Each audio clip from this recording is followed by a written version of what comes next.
한 집안에 이 유치원을 보낸 부모가 이 자녀를 아인슈타인처럼 길들이 하기 위해서 아인슈타인을 먹게 했답니다. 그런데 자라나는 과정에 또 아인슈타인은 거리가 먼 것 같아서 우리가 초등학교를 갔는데 그래도 서울대학을 보내야겠다 하고 서울을 하시게 돼요. 근데 초등학교 성적이 영 시통치가 않아. 중학교를 들어갔는데 서울대 안 될 것 같고 그럼 연세대를 보내자. 연세를 마시게 돼요. 이게 중학교 성적도 역시 연세대 커내면 안 되겠어요. 고등학교를 들어갔는데 연세대 아니면 이제는 건국대를 가야겠다. 건국유를 마시고 곧 3학년 됐는데 건국대학은 커내면 안 되겠다는 거예요. 그래서 고민 끝에 무술 그렇구나. 저 지방이라도 보내야지. 그래서 저 지방을 마셨거든요. 우리나라는 이런 학벌을 굉장히 소중하게 중요하게 제가 일주일 동안 다닌 호수는 전혀 학벌을 그렇게 중요하게 생각하지 않는 그런 나라를 갔다 왔습니다. 여러분들의 기도와 또한 관심 속에서 죽지 않고 무사히 돌아오게 돼서 감사의 말씀을 드립니다. 호주는요, 대한민국의 남한의 78배, 일본은 2,450만 명, 1인 GNP는 6만 5천 불, 세계에서 네 번째로 잘 사는 나라, 출산하면 이유를 따지지 않고 900만 원, 아프면 죽을 때까지 의료비는 단 10번도 안 내고 공짜, 의료보험이 없습니다. 학교 무료 교육입니다.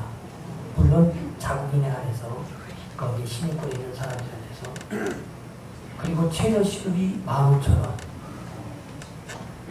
만약에 결혼하다가 실패한 가정이 있다면 이혼에 대해서는 300만 원에 매월 죽을 때까지. 뭘 와해요? 뭐 지금 뭐 이혼하겠다는 거죠. 예. 영국 식민지 영어를 사용하고 기독교니까 물가가 저렴하고 교통법규를 잘 지키고 사후한국가는 이렇게 목표 같은 거 보냈습니다. 6일 동안. 그리고 이 경적 소리 한번 들리지가 않아요. 아무리 꿈을 꿔도. 지하 자원이 석탄, 광물, 가스, 철강 소리 많아서 앞으로 270년 동안 후손들이 일하지 않고도 먹고 살 수 있는 그런 나라가 호주입니다.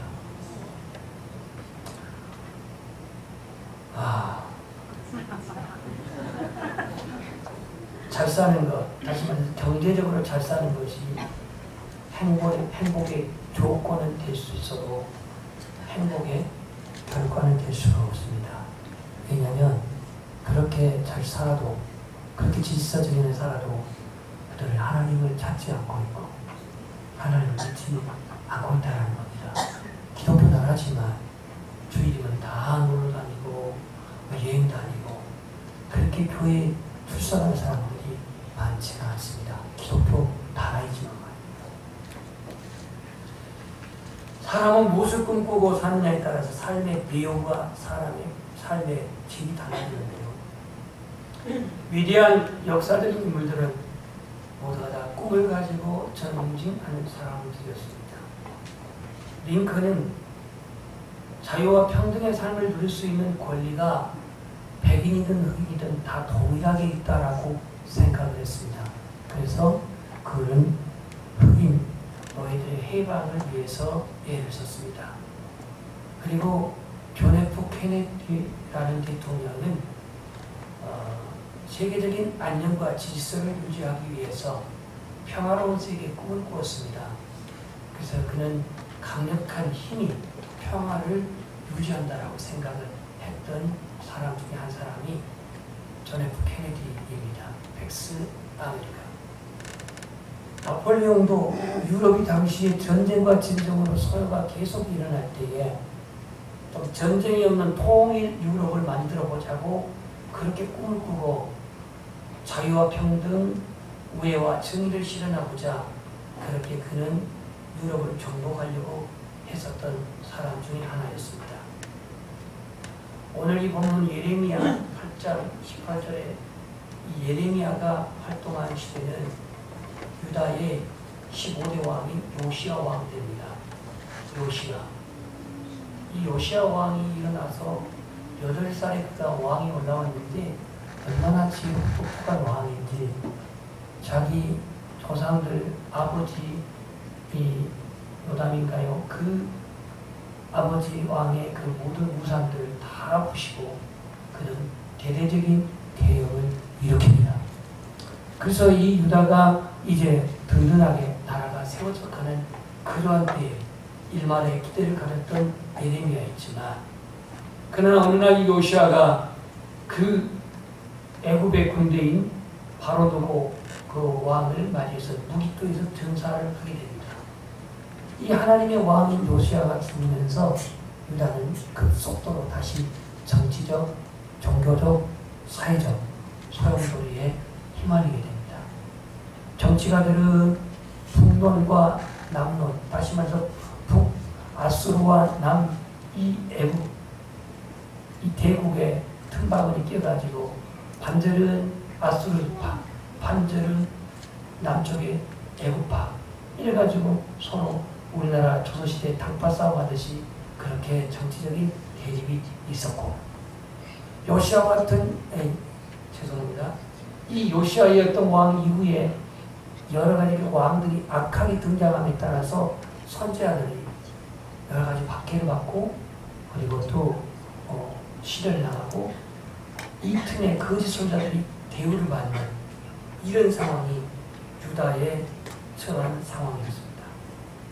그러니까 정치적으로는 혼란기, 또 종교적으로는 영적인 그러한 그 우상숭배로 말미암은 혼합주의와 타락으로 희망이 없어 보이는 유다였습니다. 실질적으로 요시야 왕 사후에 유다는 망한 거나 다름없는 역사를 반복합니다. 뒤에 나타난 요아스, 그 다음 요야기, 시드기야 이 4명의 왕들은 사실 다 허수아비 같은 왕이었지 하나님 앞에서 어떤 그러한 정책이나 그런 어떠한 그 신앙적인 기획을 전혀 일으키지 않는 그러한 유명무실한 그런 왕들이었습니다. 그래서 하나님은 결국 이러한 유다를 깨우치기 위해서 채찍을 들게 됩니다. 그 채찍이 바로 바벨론이었습니다. 바벨론. 당시의 바벨론은 그렇게 강대한 국가가 아니었습니다. 이 아수르가 북왕국도 이미 삼켜버렸고 이미 멸망시켰고 주변 국가를 다 멸망시킨 가운데에 근근히 유다는 버티고 있는데요. 이 아수르보다도 더 강대한 나라로 부상할 나라가 바벨론이라는 사실을 예레미야는 지켜보고 있었습니다. 그래서 오늘 이런 위 상황에 있는 조국에 오늘 정치 지도자들이라든가 종교 지도자들이라든가 사회가 하나님 앞에 돌이키지 아니하는 그러면서 우상 앞에 그렇게 그들이 숭배하고 있는 이런 모습을 보고 오늘 예레미야가 탄식하고 있는 겁니다. 오늘 주제가 예레미야의 탄식입니다. 우리는 유다가 처하고 있는 이 상황에서 지금 우리나라가 처한 상황을 봐야 됩니다. 2600년 전에 그 역사를 오늘의 2600년 지난 지금의 대한민국에 일어나고 있는 이 역사를 봐야 한다는 거예요. 한 나라의 유다의 이 역사를 지금 공부하자는 게 아닙니다. 그 역사 속에서 왜 하나님은 징계를 하시는지, 그 역사 속에서 무엇이 징계의 원인이었는지, 그럼 지금 우리나라가 지금 처하고 있는 상황은 과연 그 당시 유다의 상황과 어떤 그러한 모습이 있는지를 보자는 얘기예요. 지금 현 정부를 한번 생각하면 제가 이 설교 시간에 정부의 비판을 하려고 하는 게 아니라 당시의 정치적인 상황과 함께 보자는 겁니다. 촛불이라고 하는 민심의 어떤 그러한 그 힘에 의해서 이 정부가 탄생된 것은 누구도 부정 못합니다. 그런데 이 정부가 소수의 인권을 보호한다는 명분 속에서 동성연애라든가 이건 하나님의 창조 질서에 완전히 입법된 이러한, 그리고 이 나라의 미래를 더욱더 어둡게 하는 이러한 동성연애의 합법화를 추진하고 있고요. 그리고 소수 인권을 존중한다는 명제 아래서 그 난민들, 이슬람 국가들에게 난민들을 그렇게 수용하고 있는 이러한 일들이 무엇을 위한 명분인지, 무엇을 위한 실리인지 우리는 다 알 수는 없지만 그런 일들을 하고 있고요. 이미 결정해버린 간통죄 폐지, 그리고 추진하고 있는 낙태법 합법화, 도대체 나라를 어떻게 통치하고 있는지 참으로 염려가 되고 있습니다. 더욱이 미래의 역군이 되어 이 시대의 청소년들, 다음 세대들, 그들에 대한 비전을 제시하는 방안이 없고, 자유민주국가 형태에서 자유를 빼버리고 민주국가에서 도대체 사회주의 국가로 가게 하는 의심을 갖게 하는 그런 정책들이 나타나고 있습니다. 대북 유화 정책이 평화적 통일로 가는 길인지 연방제 통일로 가는지, 아니면 정권 유지와 연장 차원에서 전략적으로 이용하는 것인지, 대북 화해가 진전된 것은 사실이지만 사실 북한의 북핵 문제 해결이나 종전선언 등 달라진 것은 아무것도 없습니다. 이것이 지금 우리나라의 상황입니다. 경제적인 상황은 실업률은 실업자가 지금 107만 명인가 되고 있습니다. 실업이 어려운 시대이죠. 나라가 어렵고 힘들 때, 백성들이 지치고 어려울 때 과연 교회는, 과연 우리 그리스도인은 감당해야 할 사명이 무엇일까? 오늘 우리의 심령 안에 다시 하나님의 정의가 다시 회복되기를 소망합니다.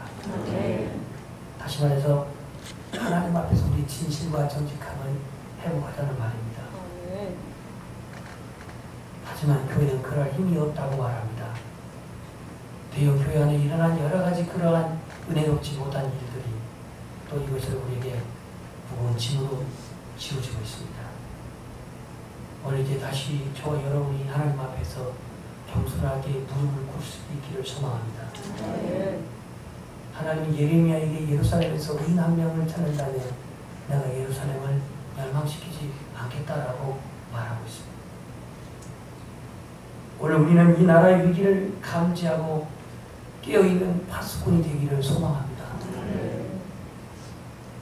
사람은 겸허하게 정치가들의 왜곡된 사상과 가치관을 이용하여서 나라를 더욱더 혼미하게 하고, 특별히 이 시대의 교회가 교회의 사명을 감당하지 못하도록, 교회가 교회의 역할을 감당하지 못하도록 교회를 무너뜨리려고 하는 이 사단은 겸허하게 정치적인 정치가들을 통해서 자꾸 그러한 성경과 배치되는 조작들을, 정책들을 내세우고 있습니다.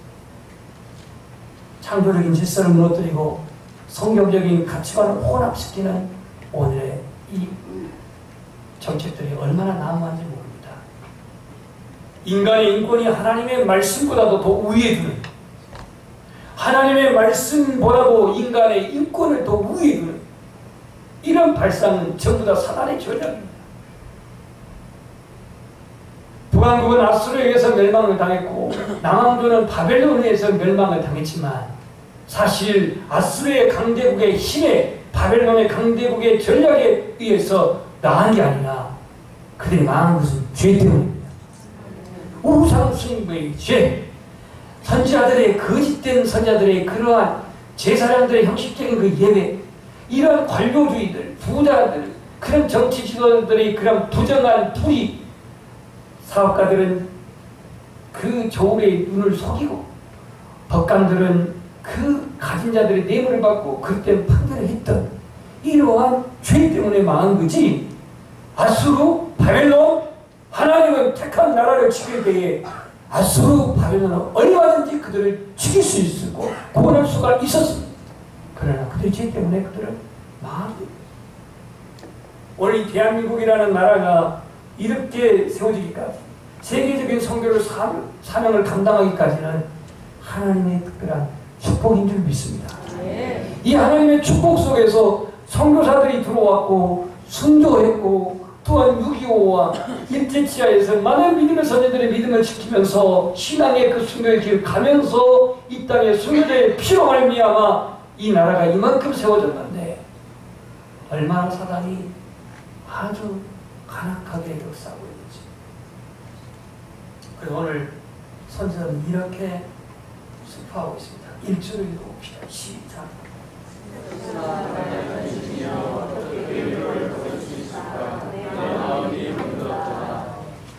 슬프다 나의 근심이여. 여기서 1인칭 나는 예레미야입니다. 어떻게 위로를 받을 수 있을까? 내 마음이 병들었도다. 육체적인 병이라고 보기는 마음이 너무 슬퍼서 아파서. 왜냐하면 그들이 하나님의 말씀을 듣지 않아요. 왜냐하면 그들이 하나님을 믿지 않아요. 왜냐하면 그들이 우상 앞에 숭배해요. 선지자의 말은 길을 막아버리고 듣지 않고 거짓 선지자들의 말은 그들이 정말로 충동하고 있고, 이런 현실 앞에 점점점 유다가 무너져가고 있는 그 현실 앞에 오늘 이 예레미야의 탄식은 슬프다 나의 근심이요. 어떻게 위로를 받을 수 있을까? 내 마음이 병들었도다. 아니 최근에 인천에서 그 퀴어 축제가 있었을 때에 많은 그리스도인들이 뛰어있는 그리스도인들이 그 집회 장소를 먼저 신고를 해가지고 장악해서 약 1,500명이 그곳을 장악해가지고 그 집회가 결국 실패로 돌아갔어요. 그런데 안타까운 것은 그 동성연애주자들을 인정하고 있는 교회 단체들도 있다는 겁니다. 이 얼마나 아픈 일입니까? 그래가지고 뭐라고 거기다 쏟아내냐면 무지개 예수. 무지개. 무지개가 뭐죠? 그냥 무지개죠.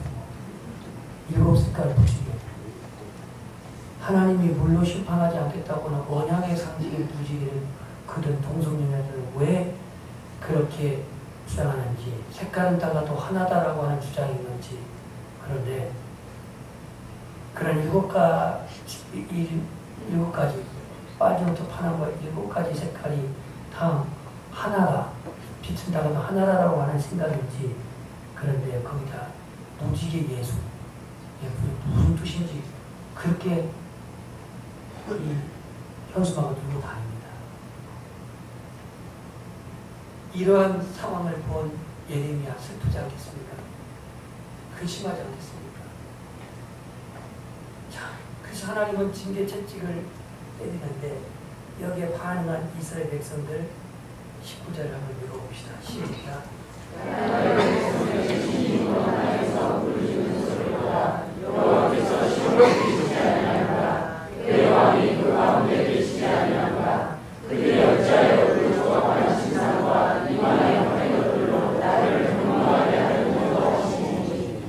이 얘기는 무슨 얘기냐면 지금 이스라엘 백성들이 선택된 선민의 백성으로서 하나님이 우리의 하나님인데, 하나님이 우리의 왕이신데, 하나님이 우리의 통치자이신데 하나님이 왜 우리를 권하지 않는가? 하나님이 왜 이 시온을 권하지 않는가? 이런 그들의 불만이고 오만. 자신들이 하나님 앞에 회개치 않고 돌이키지 않고 돌아오지 아니하면서 그 이방의 열방의 강대국의 침략을 받았을 때에 하나님 어디 계신가? 시온에 계시지 아니한가? 그의 왕이 그 가운데 계시지 아니한가 하면서 이렇게 회개가 아닌 원망을 하고 있는 이들입니다. 여기서 딸내 백성은 유다 백성 이스라엘을 의미하고 있는 겁니다. 오늘 우리가 하나님의 그 선하신 뜻을 헤아리시기를 소망합니다. 여기서 하나님은 진정한 돌이킴을, 회개를 원하시는데 이들은 하나님께 돌아오지 않아요. 그러니까 오늘 예레미야는 슬퍼하는 거예요. 옷을 찢으며 외치고 눈물을 흘리며 외치지만 이 예레미야의 그 메시지에 귀를 기울이지 않아요. 자, 우리 성경 한 군데 찾아보겠습니다. 스가랴 7장 11절 12절. 스가랴 7장, 스가랴를 혹시 신약성경에서 찾으신 분들은요, 소설 들고 회개하셔야 돼요. 말라기 앞에 있는데 7장 11절 12절 한번 읽어봅시다. 이것이 나와 관계가 없다라고 생각할지 모르겠지만 여러분들이 자기 자신 한번 직면해 보십시오. 시작. 그들이 듣기를 싫어하여 등을 돌리며 듣지 아니하려고 귀를 막으며 그 마음을 대명성같이 하여 율법과 만군의 여호와가 그 옆으로 예선자들을 통하여 전한 말을 듣지 아니하므로 큰 진노가 만군의 여호와께로부터 나았구나. 내가 불러도 그들이 듣지 아니하는 것처럼 13절 그들이 불러도 내가 듣지 아니하리라. 만군의 여호와가 말하였느니라. 듣지 않은데 귀를 듣지 않은데요 등을 돌려버려요. 불러도 얼굴도 보이지 않고 등을 돌려버려요. 말씀하여도 불러도 귀를 막고 듣지 않아요. 이게 이스라엘 백성들의 모습이었습니다. 자신들의 죄는 회개치 않고 자신들의 죄는 돌이키지 않고 오늘 이 교만한 이스라엘 백성들 심지어 그들이 부르짖기를 이렇게 말합니다. 20절 8장 20절입니다. 추수때가 지나고 여름이 다하였으나 우리는 구원을 얻지 못한다. 이 무슨 얘기냐면 지금 추수때가 지난다라고 한 것은 이 이집트가 애굽이 침략할 때 죄송합니다. 아수르가 침략할 때에 이 아수르의 침략을 막기 위해서 유다는 이집트에 군사적 동맹을 맺었어요. 여러분 군사적 동맹을 맺을 때에 어떠한 주고받는 게 있을까요? 공짜일까요? 미국이 사들을 공짜로 그냥 주고 갔습니까? 아니 있어. 마찬가지. 애굽에 군사적 동맹을 맺고 많은 그런 금액을 지불하고 그렇게 군사적 동맹을 했는데 아수르가 쳐들어왔을 때 이집트는 움직이지 않았어요. 도와주지 않았어요. 꼼짝도 안 했어요. 언제까지? 추수 때가 다 지나가고 여름이 다 지나갈 때까지 그들은 도와주지 않았어요. 그래서 우리는 구원을 얻지 못한다라고 말하고 있습니다. 마치 우리나라가 한미 군사적 동맹을 맺고 미국에 의존하고 있는 일부 보수주의자들처럼 그들은 바벨론이 침략할 때 아수르가 침략할 때 이 이집트의 도움을 기다렸지만 도움이 오지 않았습니다. 전쟁은 오직 하나님께서 한 것입니다. 아멘. 승리도 오직 하나님께서 인정하실 때 승리할 수가 있습니다. 아멘. 하나님을 의지하지 아니하고 애굽의 공병, 애굽의 구원 그 용병들을 의지하고 있는 이스라엘 백성들. 하나님께 지금 죄 때문에 온 시련이고 환난인데 그들은 자신들의 죄와 자신들의 그러한 그 우상 숭배를 회개치 아니하고 탄식하고 원망하고 있는 일이에요. 오늘 이스라엘 백성들의 이 모습 속에서 우리가 보아야 할 게 뭐냐는 거예요. 우리가 정말로 하나님 앞에 고백해야 할 것이 뭐냐는 거예요. 첫째는 바로 이스라엘 백성들의 교만입니다. 교만은 무엇이 교만이냐? 하나님이 주인이 되지 않고 내가 주인 되는 것. 이게 교만입니다. 도산 안창호 선생은 그런 말을 했는데요. 나는 우리 민족의 주인입니다. 자손은 조상을 원망하고 후배는 선배를 원망하고 다른 사람에게 책임을 돌리려 하니 도대체 당신은 무엇하고 당신은 무엇을 하고 남만 책망하고 있습니까? 오늘 우리나라의 현재 문제는 대통령, 국회, 장관, 정치인들만의 문제만은 아닙니다. 오늘 우리나라의 당면한 문제를 나 때문이라고 여기고 하나님 앞에 경배해 줍시다. 실로암에서 망대가 무너져 치어 죽은 18사람이 예루살렘에 거한 모든 사람보다 죄가 더 있는 줄 아느냐?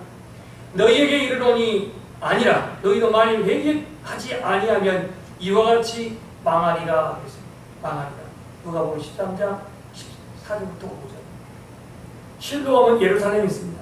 이 망대에 치여 죽은 사람 18명 있었는데 이 사람들이 다른 사람들, 예루살렘 밖에 있는 사람들 죄가 더해서 죽는 거 아니야? 회개치 않은 너희들도 결국 망한다는 주님 경고하고 있습니다.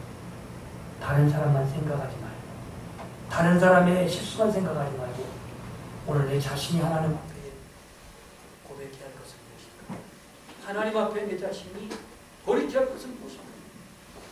바로 이게 바로 교만입니다. 영적인 교만. 하나님이 주인이지 않고 내가 주인이 되고 있는 오늘의 삶, 이게 교만입니다. 다른 사람들이 잘못한 거 보지 마시고 내 자신의 잘못을 보십시오.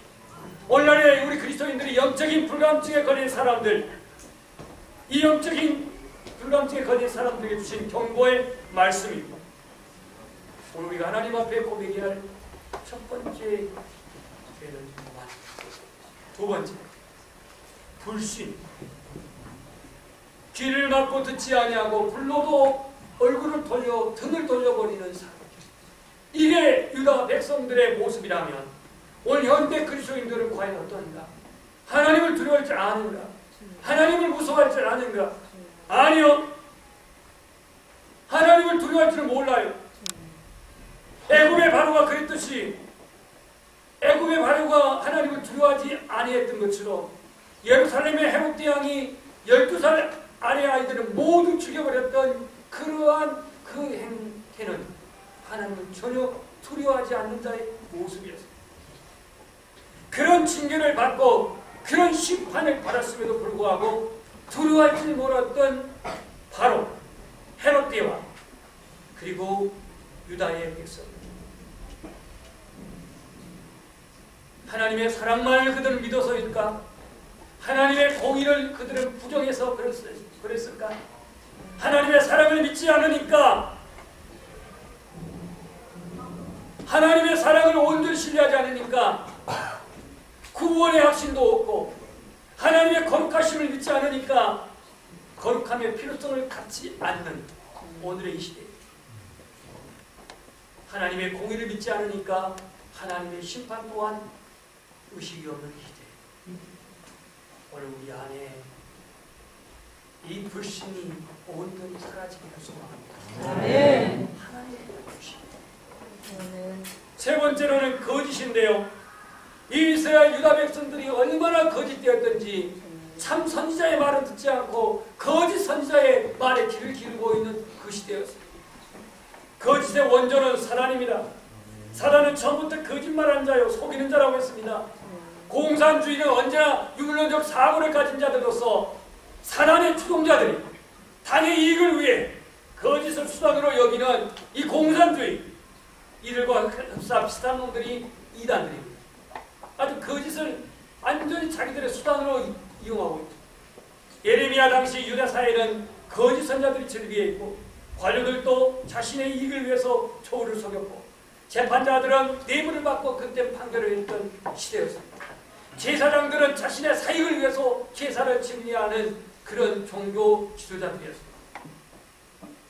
거짓된 예배, 거짓된 삶을 회개하고 새로운 변화가 일어나는 오늘 저와 여러분이 되시기를 소망합니다. 우리는 굵은 베옷을 입고 자신의 교만과 자신의 거짓, 자신 안에 있는 이 불신을 온전히 회개하는 저와 여러분이 되시기를 소망합니다. 말씀을 변론하면 유다의 왕, 마지막 왕 시드기야는 예레미야의 희식을 듣지 아니하고 그는 예레미야를 그 물없는 뜰에 또는 우물에 가둬버리고, 그리고 그 왕의 뜰에 그를 감금시켜버립니다.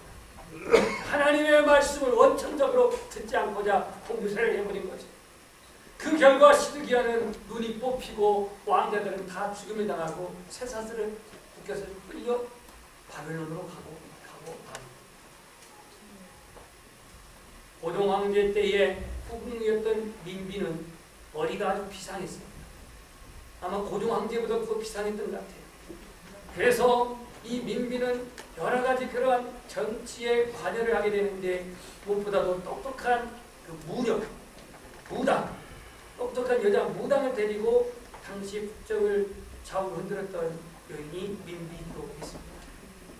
마찬가지로 예루살렘도 거짓 선지자들, 영적인 소경이요 기머거리였던 이들이 가장 지혜로운 척하면서 그들이 그 나라를 도스로스로 그를 이끌고 갔던 것이 사실입니다.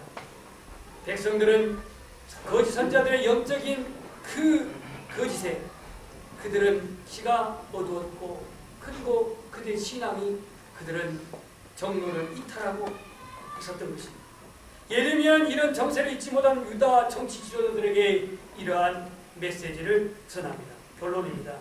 몇 절이냐면 끝절 22절 시작.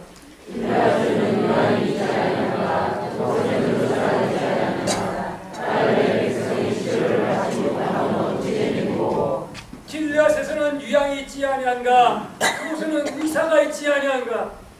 이 무슨 얘기냐면요, 이 길르앗은 요단 동편 땅에 있는 땅인데 여기에 유향이라고 하는 이스라엘의 최고의 어떠한 그 특산품이 자라는 곳이었습니다. 재배하는 곳이었습니다. 나음에서 흐르는 이 진액과 같은 유향은 치료제로 썼는데요. 예수님이 태어났을 때에 저 동방의 박사들이 갖고 온 세 가지가 있었죠. 황금과 유향과 몰약. 그 유향, 이스라엘에서 그 유명한 그 유향은요 세계적으로 뛰어난 치료제인데 수출품입니다. 수출. 그 토산품이자 수출하는 수출용인데 길르앗에는 유향이 있지 아니하냐? 왜?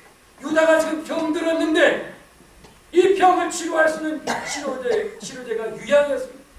그곳에는 의사가 있지 아니하냐? 예루살렘이 유다가 심각한 병들었는데 이 하나님이 특산품인 유향을 주었고 그 다음에 치료할 수 있는 유명한 의사를 주지 않았느냐?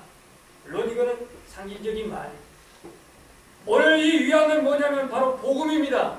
아멘. 이 유향은 하나님의 말씀입니다. 아멘. 이 유향은 십자가의 복음이 바로 유향입니다. 오늘 이 시대에 병든 나를, 아까 말한 교만이나 불신이나 거짓에 이 병든 나를 치료할 수 있는 그 약은 하나님의 말씀이요. 아멘. 바로 이 유향인 십자가의 복음입니다. 아멘. 본문에 나와 있는 의사는 선지자를 의미하고 있는데 그곳에는 의사가 있지 아니한가? 내 딸 내 백성이 치료를 받지 못하면 어찌민고? 복음이 있고 의사 선지자, 지금으로 말하면 예수 그리스도가 있지 않은데 예수 그리스도를 말하고 있는데 딸 내 백성이 치료받지 못하면 어찌미냐? 오늘 우리에게 있어서 희망은 십자가의 복음으로 말미암아 내 자신이 치유되는 것이고 민족이 다시 회복되는 것입니다. 아멘. 육체적인 질병도 물론 치료되어야 되겠고 고침받아야겠지만 더 심각한 건 뭐냐면 하나님의 말씀을 듣지 아니하고 귀를 막아버리고 하나님이 불러도 반응 없이 등을 돌려버리는 이 시대에 이게 어찌 2600년 전 유다 백성들만의 문제입니까? 오늘 하나님의 부르심 앞에 여러분은 어떻게 반응합니까? 혹 등을 돌리고 모른 채 하고 있지는 않습니까? 하나님 말씀하시는데 길을 막아버리고 듣지 않고 있지는 않느냐 말이에요. 오늘 우리 민족을 고칠 수 있는 것은 유명한 정치 지도자가 아닙니다. 워렌 버핏 같은 부자가 이 나라의 경제를 고치는 게 아니란 말이에요. 복음이, 하나님의 말씀이 심령을 고칠 때에 이 나라도 반드시 회복될 줄 믿습니다. 2000년 전 선지자의 이 탄식 앞에 우리는 어떻게 반응하십니까? 슬프다, 나의 근심이요, 어떻게 위로를 받을 수 있을까? 내 마음이 병들어 떠나라고 하는 이 예레미야 선지자의 탄식 앞에 여러분은 어떤 결단을 보이시렵니까? 성적인 유혹에 집요한 현장에서도 자신의 거룩함을 지키기 위해서 절제력을 가지고 지켰던 요셉처럼 아무도 나서지 않는 전쟁터에 벌벌 떨고 있는 그 전쟁터에 만군의 여호와의 이름을 담대히 나아간 다윗처럼 자신의 현재적 지위에 안주하지 아니하고 자신의 현재적 지위에 보존에 그는 안주하지 아니하고 타협하지 아니하고 영적인 지조를 지켰던 다니엘처럼 오늘 우리 안에 이러한 유향으로 말미암는 복음으로 말미암는 치유가 있기를 주님의 이름으로 축복합니다.